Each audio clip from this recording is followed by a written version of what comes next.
Alright, so today I'll be making a guide for Wu Chang. Now, I have seen way too many Wu Changs play him wrong in rank and make really silly errors that cost him the game. Like, not knowing how to chase properly early game or, play properly during the mid to end game. It's it's quite sad to see. So I just want to make a guide to ensure that everyone out there, knows how to use it properly and play him well. This is my second time recording this, by the way, because I somehow accidentally deleted all the files because I'm a little retarded. I went to clear up storage for for other recording files I was doing, but then I just I deleted seemingly useless files, and it turned out to be basically the entire guide I deleted, which was a mild inconvenience. But it's okay. But yeah, let's just get into the guide then. Now, first of all, we should ask, should you even play Wu Chang? Now, you should only really play him if you already have a decent amount of experience with Hunter, because having him as your first main is guaranteed. You're guaranteed to suffer if he's your first main, because he is he has really no ability to early game. And sure, bad survivors may mess up, because you're like low tier, but you're also low tier, so you also make a lot of mistakes, so it just won't be fun. You don't really have any you know ability to get that first down consistently and easily, so you will struggle a lot, and it will not be a fun experience. You will probably feel a lot of frustration and rage. So I just recommend playing other hunters like, Night Watch or Wax Artist, more easier hunters with a consistent early game chase. Or maybe not like consistent, but a much better early game chase if you're newer to the game. But if you have, some experience and want to learn to play Wu Chang, or you've been struggling as Wu Chang and want to know more, or want to know more how to use them properly, or you're new to the game and want to main them first for some reason, then you've come to the right place. The first thing we'll talk about is his persona builds. Now, for Wu Chang's persona builds, the main ones I use are either down left with insolence and detention with, tune the pallet breaking and impulsive. This works. This is a really good persona build, and it's probably the one I recommend for most people. Because, insolence helps with his early game, and, detention is, detention, you always want it. This build is versatile. You don't really need any specific builds for any specific maps.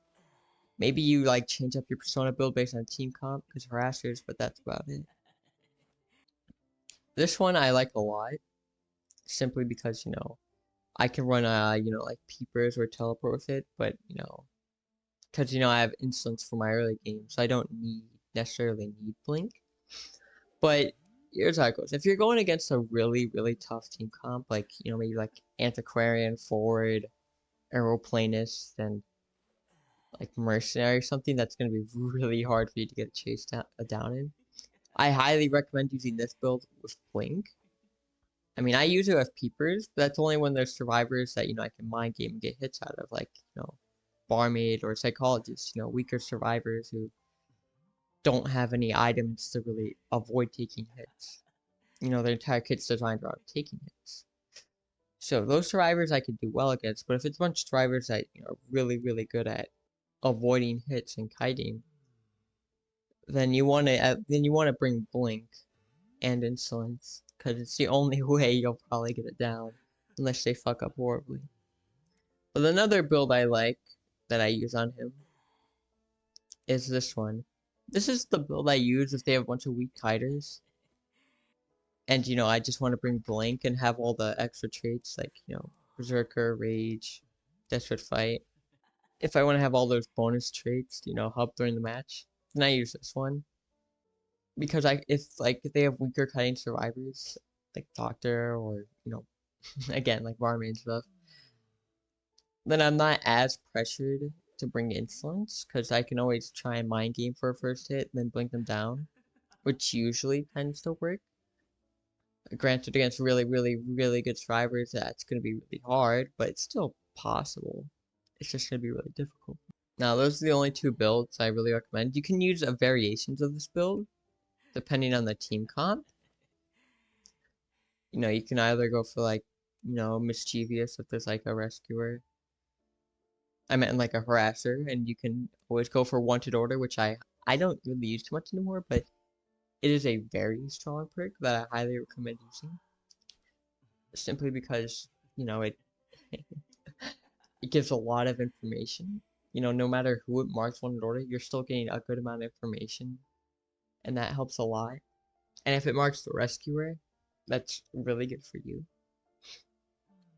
So there's that. You can also go Kirk and Find, which helps with, you know, loops and like Shack and stuff. I've seen some Wu Changs go down right, and I never really tried that myself, but it does seem to sometimes work. You know, you have Trump's card, which can help a lot for the end game, so you can try that at your own discretion. But I know nothing about the viability of such a build, but it should work. It should work because you know Trump's cards is really powerful, so you know you should be able to get value from it as Wu Chang, as long as you can get an early down with like mind games and then blink. Also, no matter the build you use from, I highly, highly recommend you always bring destructiveness as Wu Chang, because early game you're gonna be facing a bunch of pallet spamming, which you basically cannot really counter that much besides just destroying the pallets. And if you don't have destructiveness, your pallet breaking speed is really slow. So you have to bring this, or else you're gonna get kited really hard early game. Look, you may see some Wu Changs not bring it and get away with it, but you will need this. Like 99% of the time, you're gonna need this. Like those who don't bring it, sure they can still have successful early games, but they're gonna struggle a lot more with their early game chase because they won't be able to break pallets nearly as fast. But yeah, for which persona traits you want to use is, you know, for the specific ones like you know rage or wanted order, just vary depending on team comps and personal preference. If you want to bring other perks, you're gonna have to say goodbye to instants and go up down, or you want to say goodbye to you know fast pile breaking, which is a really bad idea, and I highly recommend not doing that because you know even if you have those other perks, you're gonna start struggling a bunch with pal spam. So yeah, these are the two builds I highly recommend. Particularly the insolence one more so than the other one, because the instance one is stronger than the other build and is also more consistent, and it's more new player friendly because you don't have to rely on you know, being a lot better than the survivors to get you down. And for what trait to use with the builds, I either recommend Blink with the insolence build, Peepers, or Teleport. Whichever one you want. You know, between Peepers and Teleport, it's per personal preference. I've just been using Peepers a lot recently. I used Teleport before and it works, but I kind of, you know, stopped using that as of recently because, you know, I just find Peepers a lot more helpful for me because I'm blind as fuck and lose survivors a lot. You can bring Blink with the instance build if, you know, team comp's at a really difficult team comp to go against. And for this one, I only recommend using Blink because you have nothing really to help you if you're early game chase to down people besides a few extra personas and like rage and stuff, right? But that's not gonna be enough. So I highly recommend Blink, or else you're not gonna get that early down at all because you will get kited without Blink. But yeah, that's about it for persona builds. Alright, now we'll move on to which maps you'd want to choose when playing Wu Chang.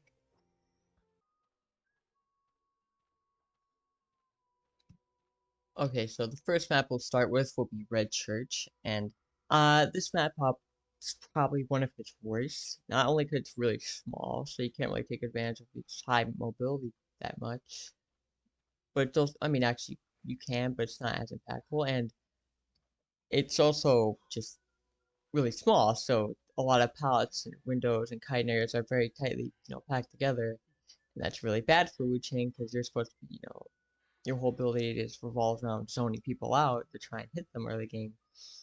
And that's really difficult when they always have options to, you know, transition and kind of different areas, even if you zone them out properly. So it can be really hard to use Wu Chang here. But it's not his worst map. It's just a pretty difficult map to use him on. Like, it's pretty bad for him, I'll say. But there's definitely worse maps. Definitely worse. But it's okay. Like, you can make him work. It's just pretty difficult. Like, I wouldn't really recommend using him on this map.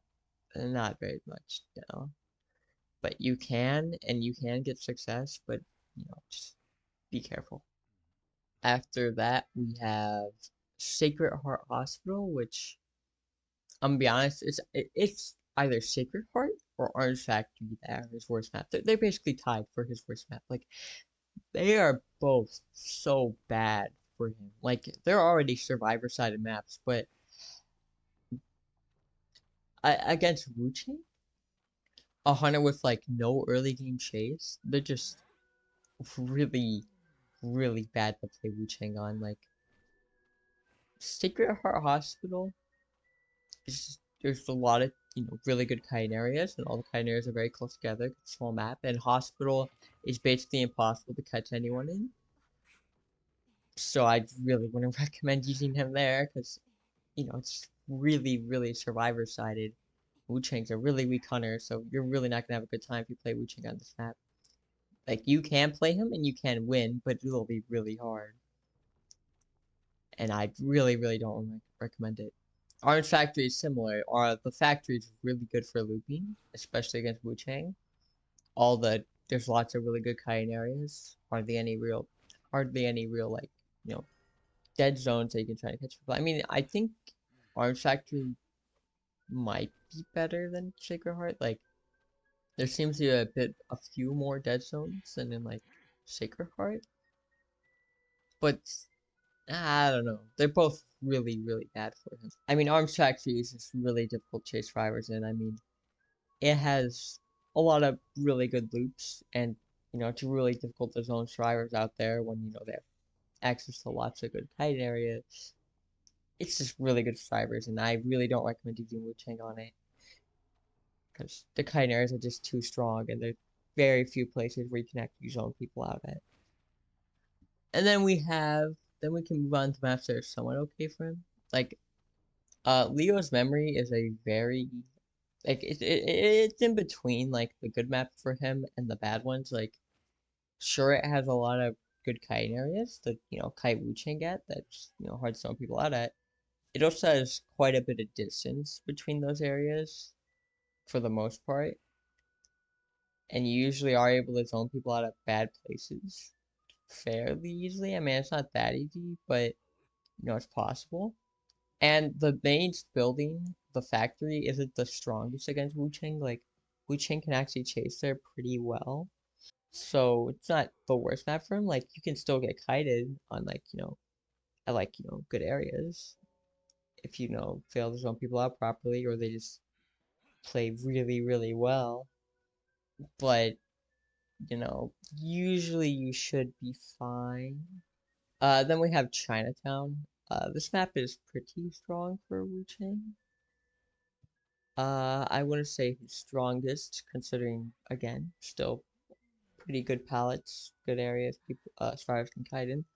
But it is very open, and there's definitely a lot of places you can zone people out at, which is good.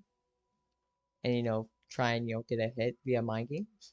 So that's good. Like, it's overall just a pretty good map for him. Like, sure, you know, it still has good areas for survivors, but it's a lot more open than the previous maps we covered.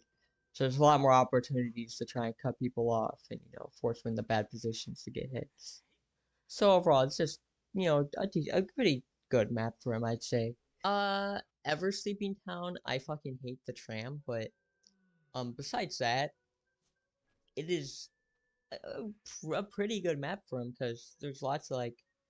Yeah, a lot of the kite areas have long distances between them, so you have lots of room to try and cut people off.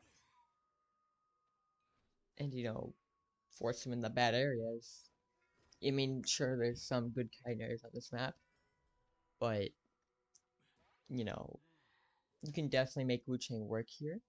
very well. I would know. I've played him a lot in this map. And yeah, it's just pretty, it's just a really solid map for him. Lakeside's more of the same, except better, because there's even more distance between the areas, between the areas drivers kite at. And Big Boat isn't the worst to chase in as Wu Chang. It's, yeah, Big Boat's pretty weak against Wu Chang, I'd say.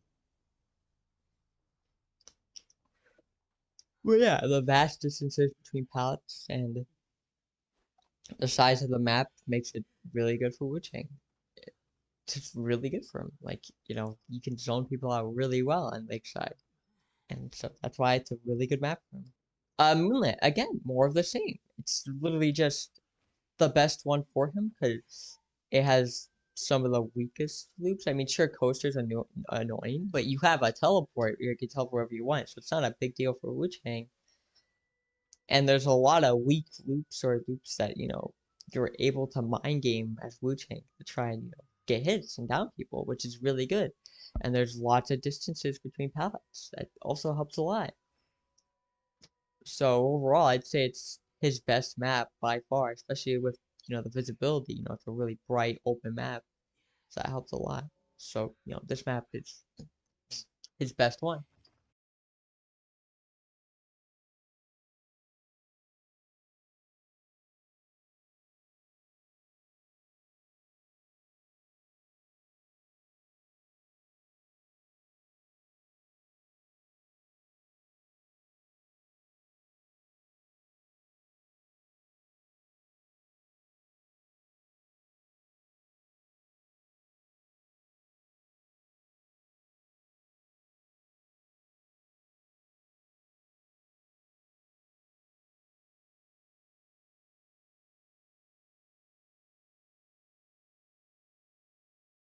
We'll begin with Wu Chang's early game, the your first chase. He probably has one of the hardest early game chases in the game, simply because of the fact that his abilities, he doesn't really have any abilities for chase early game besides Infinite Nirvana that cuts drivers off. But even then, it's not that great of a chase ability at all. So you will struggle a lot with him in the early game. Like he doesn't have like Night Watch's wind ability, Dream Witch's infinite patrollers, or anything really strong early game.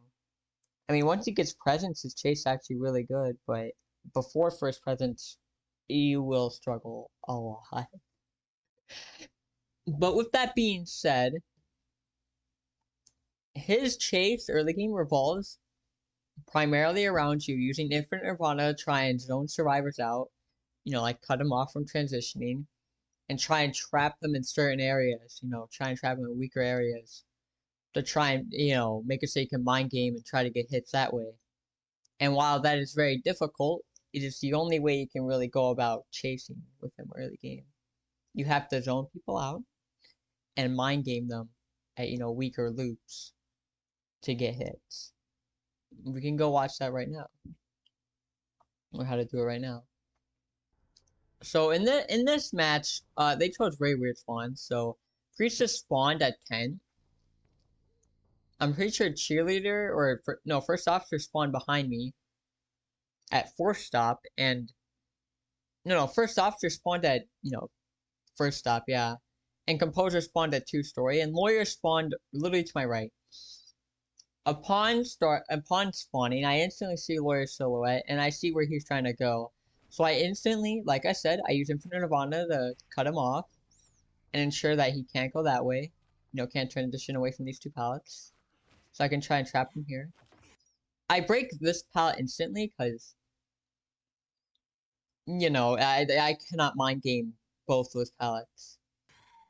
I can't really mind game and get a hit with both those pallets there. So then I break that one instantly. And then I start, I try and go for a hit here, but his movement speed is just a little too fast, unfortunately. And I go for a hit there, and I do get him.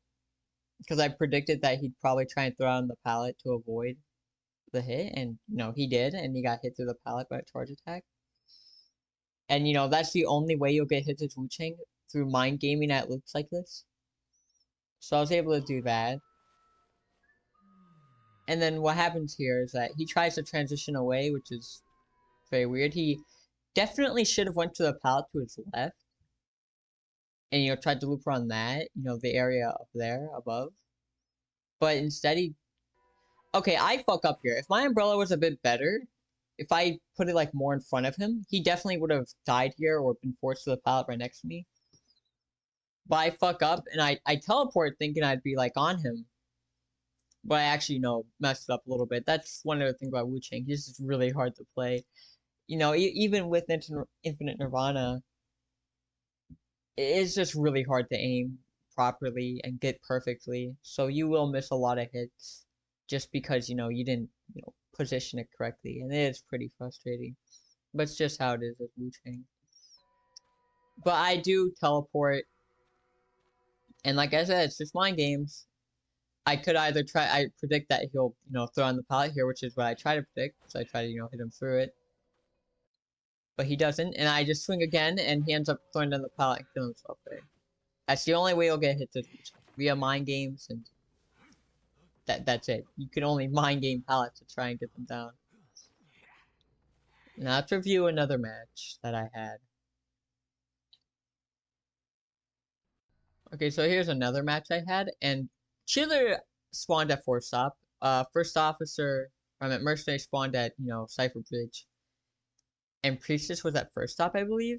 No, Priestess is at Cipher Bridge, and Mercenaries at 1st stop. And Prisoner spawned in 2nd stop. I meant 2-story. I'm not sure why I didn't go after him this match, but I got the cheerleader. And what I do is I use Infinite Nirvana. I throw it at the pallet right there to ensure she, doesn't keep running. Like around 4-stop. So I try to, trap her at these 2 pallets to try and mind game her and get a hit. So I force her to stay here. I fuck up a swing. And I try to go around for a, swing like that. Actually, I'm not sure why I go for a swing like that, because she could have easily hit around the pallet. Like, you don't want to do, swings like that, because usually you're not going to get a hit. Unless you're, like, hiding your red light or something. But yeah, she uses a cheer, and then she's forced to use another cheer. So I throw my umbrella over there to ensure she doesn't go this way. And then I get a hit here because, she was forced to go to this very bad pallet. Which, it's very easy to mess up at. And then she goes over here. She does the pallet. Use it for a speed boost. And it would be preferred if I was white guard here because she gets so much distance. And I could have easily soul siphoned. But, she uses a lot of speed boosts to just keep going. And I don't use Infinite Nirvana, because I know she could have went to those pallets. I just try to bell her. Which I missed, but it forces her to, turn her, move her body out of the way and lose distance anyway, so it's fine. And then I get her, at the carousel here. Priestess, Lawyer, Merc, and Barmaid. Now, I chose this spawn because, chasing someone in Shack as Wu Chang isn't the hardest. I was really hoping that, like the Barmaid or Lawyer would spawn at Shack. That's where they usually spawn, from my experience. And I'd be able to go after them. And that's what I do. So I know the Barmaid's over here. I hold off on using Infinite Nirvana so I can wait to see, where exactly she is. If she stayed or if she tried to run away or loop around. And I see her walk around, so I assume she's gonna, like, try and loop Shack. So I throw the umbrella there, again, to, like, try and cut her off. Like, she had a few options she could take here. She definitely could have went right, the loop back into the pallet, maybe, and throw it down. And, that's probably the most optimal decision, but, it seems she was caught off guard by the umbrella, so she probably couldn't have done that in time without maybe using her speed drink. Again, though, that would have definitely been the best position for her. Best thing to do for her. But with the umbrella there, it forces her to either do that or continue going left, which is towards me. So I vault the window, and with her running into me like that, I was able to get an easy hit. And then she immediately drinks her drink, which, is quite unfortunate. I put a peeper there to, to slow her down and make it harder for her to chase or, loop here. But in hindsight, I probably should have saved that peeper to try and do the umbrella trick where, you you use like right when your umbrella cooldown's about to end with infinite nirvana, you can put down a peeper to cancel the recovery animation and you'd be able to hit her. Or I'd be able to hit her if she didn't vault the window quick enough. But instead I didn't have a peeper up in time, so I was forced to just teleport. Now why I teleported, despite what I said earlier about, actually I didn't say anything, but the reason I teleported, despite the fact that Blackguard, his chase early game sucks, is because, I'm about to get insolence, and, I'd rather have insolence as Blackguard than as Whiteguard, because the bell is very strong for chase, so, I plan to down her with it. So that's what I do. I switch to Blackguard, I, pursue her normally, I vault the window. She had broken windows, so she got quite a bit of distance. Then insolence pops, and I, get my first hit with Bell. Which the Bell, you saw how I was patient there. She was trying to juke it. I waited till she was in the narrow spot between the tree and the crate, or whatever that is. Then I used Bell. That's one thing. When using Bell, you want to be very patient with it. Always use it when you know it'll guarantee a hit. Like, right there. If I used it sooner, she probably could have dodged it when she was, swerving a little. And if she did that, then I wouldn't have gotten a hit. She would have made it to the pallet, and I'd get kited way longer. But because I waited to use Bell with, by being patient, I was able to get her here. So that's one thing with Bell. Be very patient with it. Don't try and spam it all the time. Especially when they're near undropped pallet. Because, if you try and Bell someone at a pallet, they'll usually either drop it down, or you'll be forced into a 50-50, which isn't ideal. But I break the pallet, and she tries to transition away. With Impulsive, I was able to get a hit off on her. Thanks to the slight speed boost. After using Bell there. Using Bell there was also good because while she could have theoretically kept going left, if she did, she would have lost a lot of distance on me and probably got hit at the pallet anyway. She couldn't go right, she was stuck here. So it was a pretty easy Bell for me. And then I get her down. So yeah. We can review one more game now. I spawned at Graveyard with the hopes of either getting, maybe Priestess. I mean, it's a bunch of hard fighters to chase. But of all of them, I'd prefer chasing Priestess over Prospector or Dancer. And I see that, well, I don't show it. Female Dancer, I'm pretty sure spawned at, Wedding, and I'm pretty sure Prospector or Merc spawned next to me. And Priestess was all the way at Shack. So it's one of the few situations where you'd actually teleport across the map, which is what I do here. And they tell the Priestess, hey, he's teleporting, and she gets a heads up and runs away. Now this may look bad considering I'm Blackguard and I can't really do anything to her. It's not the worst position for me considering that now I'm on the target I want, and my cooldown will be up soon. So I'll be able to switch to White Guard soon enough. So it's not the worst position. And again, I'm on the target I desire. This is the only time where I'd recommend actually TPing the Blackguard. Is when the person you want is on the other side of the map.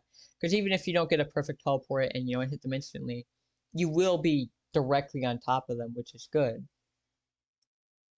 The reason I don't recommend it when you're, early game, when you're chasing someone who's spawning next to you, is because you have the umbrella, you're White Guard, you have the option to stay as White Guard and chase traditionally, and try and mind game and get hits with him, instead of teleporting the Black Guard. But here I don't have the option. I have to teleport. I mean, I guess I could have not teleported and tried using Infinite Nirvana in the Shack to try and trap her there, but it is Priestess, so that would have been difficult. but it's definitely something I could have done. But you know, she was across the map, so I just decided to teleport. You usually only, I mean, yeah, it probably would have been better to chase her traditionally. Even though, I mean, I was pretty close to Shack when I teleported anyway. It's only for bigger maps that I don't actually recommend doing that. But yeah. And by that I mean, you know, teleport across the map to a specific survivor. Let's see. Yeah, I literally just chase her normally. Like there's not much I can do here. All I can do is follow her around. And I throw infinite nirvana there and then she gets scared. I could have vaulted the window and tried to get a hit normally. Or I tried to get a hit, you know, through vaulting and then hitting her with blackguard. But I choose to teleport and then, you know, get a hit as white guard instead. And then I fuck up Blink, and thankfully she full vaults and dies. Again, here's another match where instantly TPing is, you know, a good idea. My ideal chase target, the only one I confidently chase, is Gardner, and she's across the map all the way at Graveyard. And I know it's a 4-man team, because they're calling out my position, because you know, everyone's hiding and waiting, you know, for me to teleport. Like, they're watching me. You know, it's very annoying. And then you know, the reason I teleport here is because I saw the notification of the chair breaking, so I decided to teleport and start chasing Gardner, because, you know, I mean, she is my target, so I teleport instantly after her. I keep trying to swing at her to hit her, you know, hit her bubble. And, you know, she is stuck in a pretty bad area. She maybe could have transitioned away with broken windows via vaulting that window and maybe getting to, like, the other 2 pallets, but she decided to stay there for some reason. And that allows me to get a hit much easier as Blackguard. And I throw the umbrella in as you know, try and force her, you know, not run as far away to keep her closer. And that's exactly what I do. You know, I cut her off and force her to stay closer by me. That bell there, I definitely shouldn't have done, because I should have just waited for her to go to the pallet and then throw it down. And then waited a bit to bell. Because, you know, her bubble's obviously going to last long enough regardless. I just kind of got lucky with the 50-50 and was able to swing through and hit her. If I didn't, I would have gotten pallet stunned and Chase would have run out for way longer. So that's why I probably should have been a bit more patient with the bell. Alright, we have this match in every sleeping. Enchantress spawned in front of me. So naturally, I throw my umbrella to try and cut her off there. But I missed my umbrella, actually, because I didn't know she went that way. If I threw my umbrella better and it was, like, right here where she was walking to, that would have been really good. Because then I actually could have cut her off properly. But I did mess it up there. And then I thought she'd run back, and I guess she thought I went all the way around, too. But I did not. She kind of mind gamed herself there while I was trying to, you know, get her, thinking she was over there. So there's that. But yeah, you use infinite round to cut him off, which I kind of fail at, but you know. I do end up hitting her here, then she hits me with a pallet, which is fine. It's a fair trade. Now I know she's running that way, so I use infinite nirvana over here. I try and, you know, force her to stay at those pallets. Then I realize she's just trying to run away, so I teleport. Which, you know, I can't get her because of, because, you know, she has stacks, but still. I am Blackguard now when I have Blink, so it's fine. She used her window speed boost there to try and make more distance. And then I Blink. That's how you want your ideal chase to be. You want to, you know, try and get a hit via trapping them, you know, mind gaming. And then you just want to Blink them. Or use insolence to down. Either work. In this case, I was able to use Blink and then I downed her. That's what your ideal chase will be. If you need the Blink for your first hit, you're usually gonna lose, even if you have insolence, because the chase is just going on for a bit too long.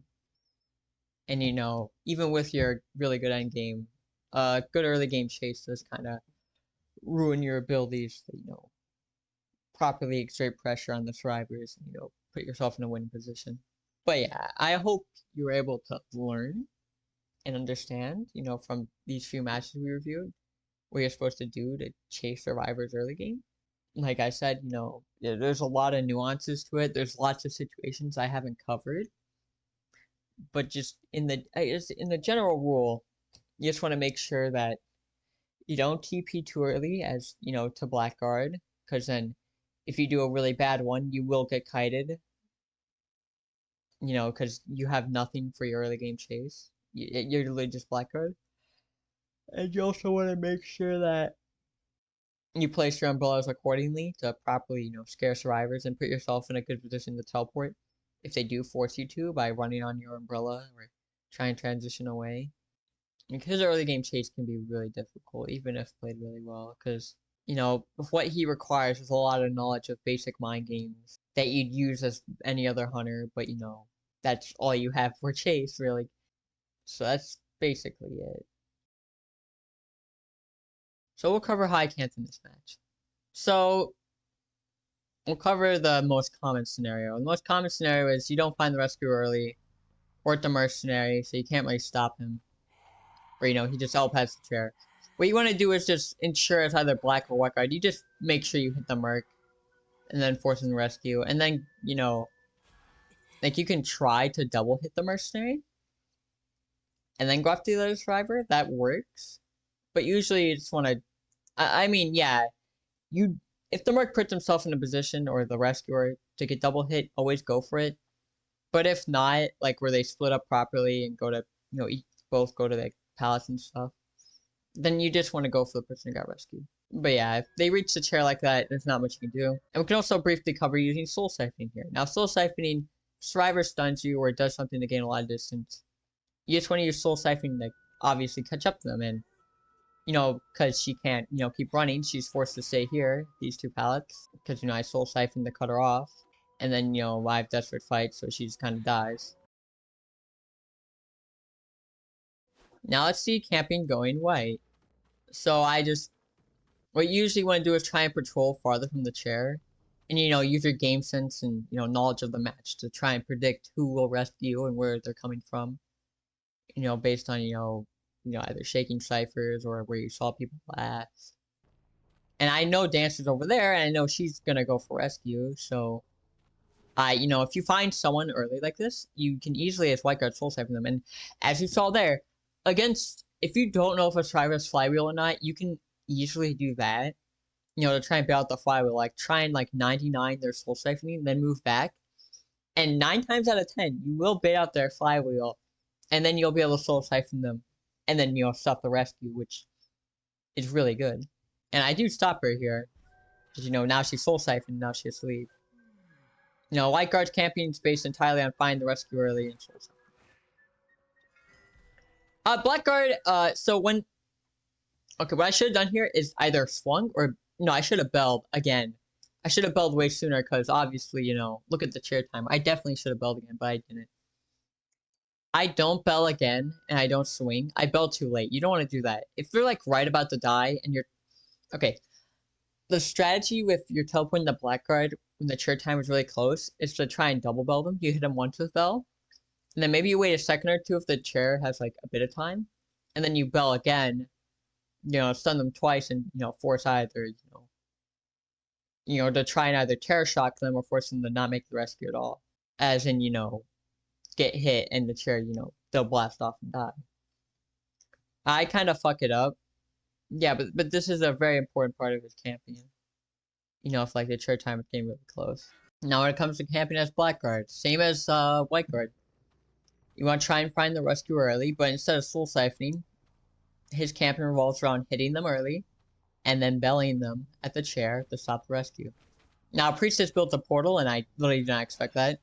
So I swing at her, but unfortunately, she was close enough, so I couldn't bell her and stop the rescue. But I'm still able to, instantly kill the mechanic, because I do bell her there, and, she can't do anything, but she dies. But yeah, his entire camping just revolves around finding the rescuer early, belling them, and then hitting them at chair. After you hit them early, then you hit them at chair with the bell. which sometimes you'll have to show a bit of patience with the Bella chair because they'll try to avoid it and get a little. They'll start tweaking a lot, trying to dodge it. But just ensure that you do not like get mind gamed and end up using Bell too late or miss it entirely. But yeah, that's basically how you camp with both white and blackguard. Oh yeah, something cool you can do when camping as blackguard. If you're able to find the mark early, you may think you can just L-pad, but it takes a bit of mind gaming. But what you can do against a mercenary is if you see like he's about to L-pad, you can bell him mid L-pad. Yeah, preferably it'd be mid L-pad, which stops him in his tracks, as you can see here, and then you're able to get a free hit on him like that. Which he will be able to get the chair.